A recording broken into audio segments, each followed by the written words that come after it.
Hey, it's Liz with Crafty Queens. I took this star shape and I drilled 2 holes in 2 of the arms. And then I got the rub and buff out and I actually covered the front, sides, and back of the star with this. I even took a Q-tip and got in the little drill holes as well. And then I took a half bead and I covered that with the gold rub and buff also.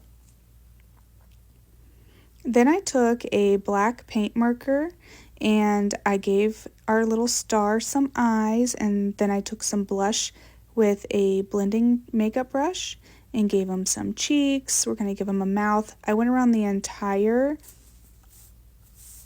outside and kind of put a design in there.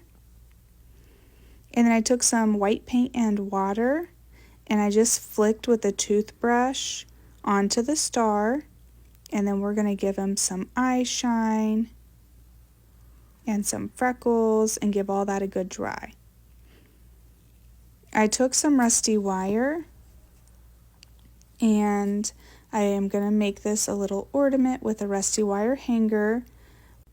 I tried some bells and a bow, but I didn't like the way that it all took away from his cute little face. So this is what we ended up with, you guys. I love him. Thank you so much for watching and have a great day.